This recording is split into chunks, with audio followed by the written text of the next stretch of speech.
Hello, everyone. How are you doing? And welcome to another episode of the Dr. Will Show, where I interview educators and entrepreneurs on leveling up. Each episode, I bring in someone who's dope, and we just have a conversation on what it means to live your best life. Today's guest is Ayanna Moo-Young. How are you doing, Ayana? Oh, all is well, Will. Thank you so much for having me. You're welcome. Thanks for coming on the show. Ayana came on my scene via LinkedIn, and I was looking at what she was doing. I think she was consulting, coaching, checked out a website, did some other internet search. I like to send my stock people before I bring them on because I want to see, what's going on. And I say, okay, I like this. Let's see if she'll come on the show. And she said yes. And today, of course, we're going to be talking about entrepreneurship and some other things that deal with mindset and purpose and things. And so for those who will be watching on YouTube or listening on SoundCloud or iTunes, Ayana, will you please introduce yourself? Ayanna Moo-Young. I am the CEO and founder at Consult Ayanna, where we provide professional and personal consulting services as well as training. And I'm an author of two books. One is an ebook, Incredible Mindset, I Dare You to Dream. And the second is a book about forgiveness, The Empty Chair, Sitting with Forgiveness, which is a memoir and a self-help book. So you briefly mentioned what your company is, but what is Consult Ayanna, and what were some of the experiences that led you to create the company? Well, you know what?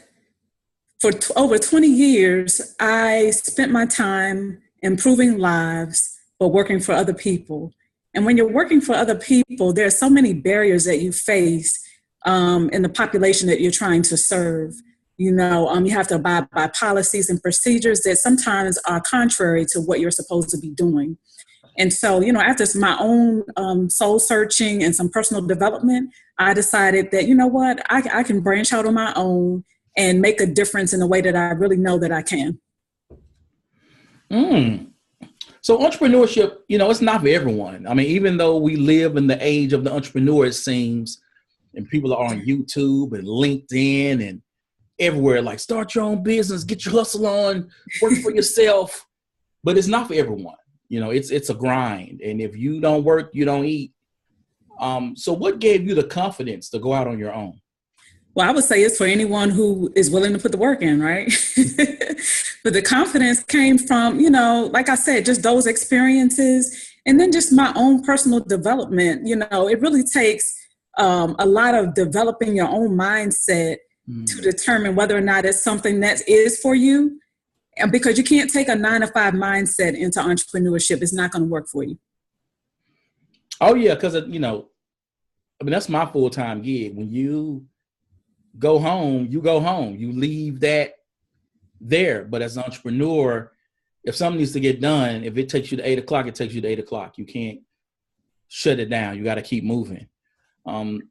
So what goes into building a successful business, and what pitfalls should a new beginner avoid? My number one priority is mindset. So I have a program right now where I'm helping people who want to leave their 9-to-5 jobs to create their own companies, and they don't have to have a perfect plan right away. I'm calling it I Quit Academy. And so it's a coaching program. It's 12 weeks. And one of the main things that I do with them, I would say 75% of the program is about mindset and personal development. I mean, that is just so critical. There's one thing to be successful at something, but there's another thing to be happy when you're doing something that you really want to do. And so I want them to have both. To me, there is no success without happiness. And so we really, really dig deep into that mindset. And then from there, they can learn the business stuff. The business stuff, okay, you're playing and making sure you have a mentor, someone to guide you. And that would be my number one pitfall, is that I started, believe it or not, without a mentor. And so I was trying to figure out stuff on my own, and it took me a while. I started the company, maybe 3 years before I actually quit and went out on my own. And it could have been a lot shorter if I had someone helping me to lead the way. So let's dive a little deeper into the mindset, right? You are the author of Incredible Mindset. What would you say are the biggest misconceptions around someone discovering their purpose and the life they were meant to live? I think the misconception that most people tell me is that they think it's too late. You know, you become a particular age and maybe you chose the wrong profession and you think it's too late to pursue your purpose, but there's a reason that you still have breath in your body. And there's a reason that that thing, whatever that thing is for you, is still tugging at you and it's constantly on your mind and in your heart. It's because you're meant to do it. And so it's never too late to pursue your purpose and to follow your passion. So how do you talk people onto the ledge? You know, because when you get comfortable with the check and the insurance and the dental and you got a mortgage to pay, it's even though your heart may say, man, I love to bake and I'm killing it at the church function with my cupcakes and I want to open up my own bakery, but you're like, ooh, that's tough, you know, because I got these bills. How do you talk people onto the ledge to make that leap, even though they have these other responsibilities that they know they're holding on to? You know what? The funny thing is I don't talk people onto the ledge. The people who come to me are already on the ledge. There's an application process to my program. So they're already on the ledge. People are already fed up with their jobs, fed up with, you know, having to take vacation time and having to, you know, some people are clocked. You know, I had people, you know, I get on the phone with people and I've had people tell me they're clocked when they go to the bathroom. Wow. Yeah. So, you know, when you get to that point that you really, really, you know, want to step out on your own, you're already on the ledge and you may just need some guidance or that extra little push that I'm willing to give you to push you over the ledge. You mentioned how you written the books, and I want to throw this out there to you. How do you become an author, and how do you turn those books into different opportunities to gain money? Well, you know what? You said, how do you become an author? Well, you start writing. You know what? People make it so difficult. People make it way more difficult than it needs to be. You can write a book if you could just sit down for 5 minutes and focus per day. You could seriously write a book. And you know, and typically if you're writing about something that you're passionate about, it doesn't feel like work, it's not overwhelming, and you can do it. And for the people who really have great ideas and don't like to write, you can hire somebody these days to do it. You can find somebody on Fiverr. You know, there are ghostwriters, there are all types of things where you can get your message out there. And, you know, and I think one of the biggest misconceptions is that it has to be perfect. You know, that's what the editor is for. They make it perfect, but you get your idea on paper. So I'm sitting here talking to you and you have a glow about you and you seem so confident and you make it seem like it's easy. The way you talk about it. But I know that for many people, moving forward and making that transition is a difficult conversation to have within themselves first before they begin to actually move forward. What do you say to those people? Because you told me the people who come to you, they're already ready. Yeah, they apply. And so they see, you know, so I have a way of advertising the program, and they actually apply to the program, or they don't apply to the program, but they apply to speak to me first. We have a conversation. And from there, we determine whether or not we're a good fit for one another, because not everybody's going to be my client and I'm not going to be everyone's consultant. And so we talk about it from that standpoint. We talk about what their goals are, because one of my biggest things is that I want to work with people who really, really want to make a difference in the lives of others, and not just someone out there who's trying to make a big, quick buck off of other people. And so, I'm really looking to create successful businesses. And those are the people that I want to work with, the big dreamers. So, but for those people who they're not ready to work with Ayana, they're not ready. What do you say to them to begin to have that initial conversation with themselves, that if they're unhappy with their lives, that they're going to have to do something? Oh, absolutely. I mean, well, you don't have to do anything. You can sit there and take it. You can sit there and be unhappy. And I mean, but in life you have options, right? We all have an option. So you can take your life as it's already been created and continue on the same path of unhappiness and unfulfillment, or you're going to have to do something different. That's just, I mean, I know you say, I make it sound simple, but some of the things that I'm telling you are really just as simple as that. We as human beings just make it more difficult. All right.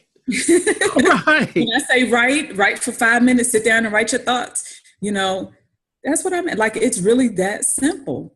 Entrepreneurship is not as simple because, a lot of fears come up for people, but you won't know how to conquer your fears until you get moving. So action is the key. Action and some direction. That's it. So I want to talk about the scarcity mindset versus focusing on abundance, right? Because I hear so many people talk about that, whether it's TD Jakes or other coaches or entrepreneurs, and they talk about how, look, you have to think that things will happen for you. Good things will happen for you. And you have to step out on faith, and you have to not be focused on, well, I only have this little, because none of that matters if that's what you focus on. Mm-hmm. I want to talk about that, how that prevents people from actually tapping in to their fullest potential. Well, fear, period, is going to prevent you from tapping into your fullest potential. And believe it or not, what really shifted things for me was in 2014 when I read the book As a Man Thinketh by James Allen. And it's all about how what you think about, you bring about. And I had never, I was one of those people who went about my life allowing things to happen to me instead of realizing that they were happening through me and for me. And so once you really grasp that concept, that your thoughts are everything, and the outcomes that you wish to have, you really have to think about those, and you really shouldn't talk about anything else but those things, those positive things, and that energy that you bring to yourself, then, once you grasp that concept, then things will change in your favor, because they did for me. Okay. If I had a fan, I'd fan myself right now. It was really deep. It wasn't until 2014 that I came to that realization.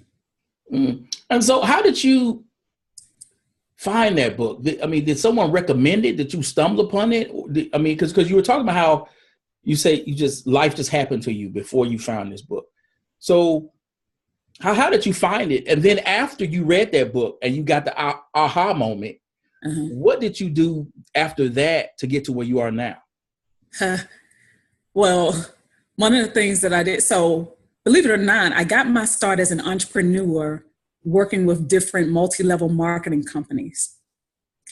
And so anything that you could think of, Avon, Mary Kay, some other ones, like I think at one point I was selling paintings and, just trying to figure it all out. And I knew there was a big tax break with it, and I had been doing that since my 20s. And so I got with this one company that was about financial success. And, with these MLMs, you really get some free personal development from the leaders. Mm-hmm. And so I really started with that. And from that, I just started, really changing my habits, started to read more, started really thinking about my own personal development in my life.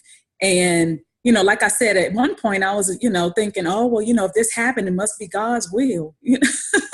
And that's one of the biggest misconceptions that people have about life. Oh, well, this was God's will, but you could have changed it. And you could, like I said, attract the things that you want in your life. And so I downloaded this app. It's called Loyal Books. It's free.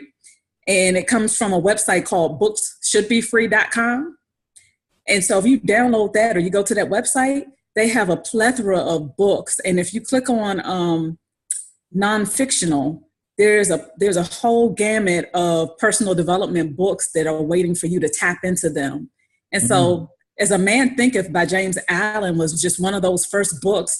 It was an audio book that I listened to. And I was like, whoa, man. And so one of the first things I did was start to change my habits, started to change my way of thinking. I turned that television off. I haven't watched television in over 3 years now.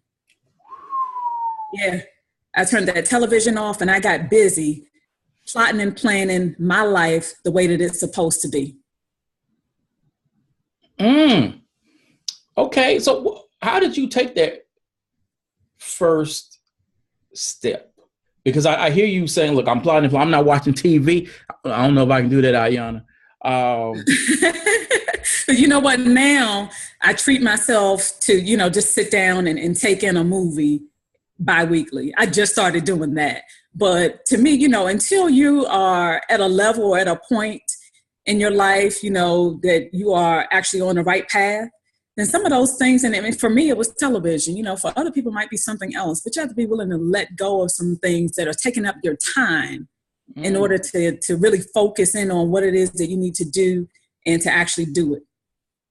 Okay. No, so since going through that personal transformation, I know, how has things changed for you? I know you have this thriving business, but personally, did other things sort of blossom? I'm just trying to figure out, like, once you get on that path of enlightenment, how does your life overall change? It's funny because it's twofold. When you change, so do the people around you. So, since that time, I've lost a lot of friendships that, these are people that I treated like family and thought that they would have been in my life forever. But then what you find is that, once you elevate to your next level, not to say that they are at a certain point or I'm at a certain point, but we just weren't meant for each other anymore. Everything has a season. And so our season was up. But, and although that may have hurt, now I'm surrounded by other people who are like-minded and, have the same goals and values as I do. And so, at one point you're at a loss, but then you gain so much more just by following your path and your gut instincts and realizing, like I said, that you can actually help life to happen for you. And so I think one of the main things that changed or that has changed is just my mindset, because with your mindset comes everything else. Now I'm able to pour into my children like never before. I remember when I was younger, I had my first child at 20 years old. And my only goal at that point was to not live in a neighborhood that I grew up in, the type of neighborhood, crime and drugs. And I just didn't want to have a child in that environment. So that was my number one goal. So I went to college and did everything that I thought I was supposed to do to not allow that to happen.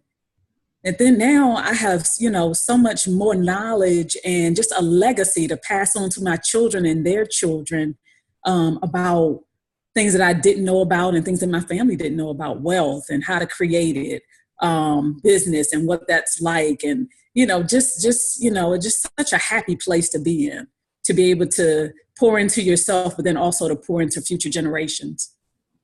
I see you shining over there. So once your clients, they go through the application process to be able to speak with you and you find out that you're a match, how do you help your clients find the wrong path? Find the right path? Yes. I go through a series of strategies, but I'm going to tell you one of the most simplest things that I ask them.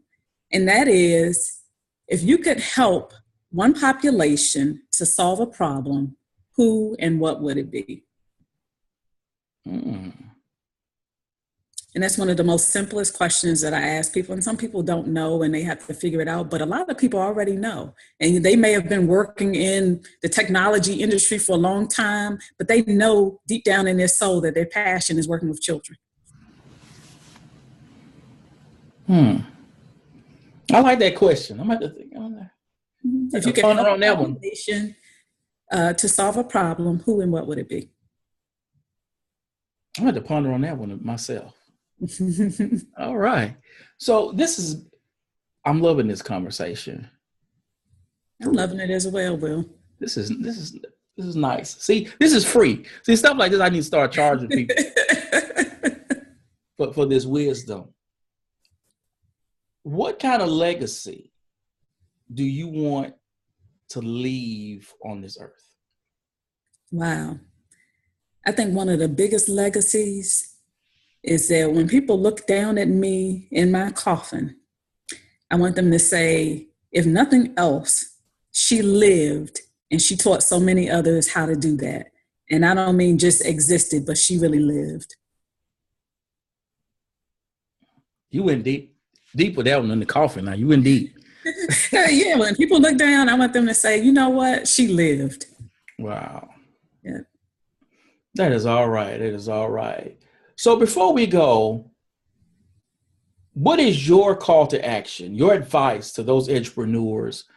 They're working, right? They're investing. They're putting away the TV. They're doing the things in terms of investing in themselves and their time, but they don't see the money coming in. Mm-hmm. And so they're starting to get frustrated. They're starting to, self-doubt is starting to creep in. They're starting to even second guess, like, why did I even start this in the first place? What do you say to them to keep them working, to keep them focused, to keep them moving on and not giving up? This is one of my favorite phrases. Entrepreneurship has its challenges, but so does working for other people. Okay. Ooh. So I would say stay focused, number one. Number two, surround yourself with people who are like-minded, are now going in the direction that you would like to go, and some of the people in your circle should already be there. So there are some entrepreneurs out here who are not struggling, and you don't have to do it alone. And find yourself a good mentor. Those are my 3 pieces of advice. Don't give up, because you know what? At that moment when you're getting ready to give up, that's when your breakthrough is getting ready to come. So don't give up. I've been there. I've done it. And, it's just well worth it. It's worth the journey. It really is. You have now given me the title for this podcast, Prepare for Your Breakthrough. I love it. Thank you. Because I didn't know what to call it. And now hearing you, and then you mentioned that is going to be the title of this podcast episode. I won't even charge you for it. Ooh, you better than I am. I'll be like, look. All right, people. Oh, wow. Thank you, Ayana, again for coming on the show. Well, thank you so much. I really enjoyed it. Hey, I'm loving it myself. And feel free to come back whenever you would like. People, you know how I do this. The video cast will be going up on YouTube. I need you to subscribe and leave your comments.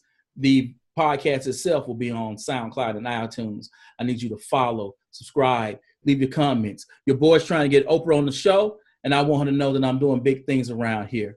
As always, people, invest in you. EDU. Peace. Peace.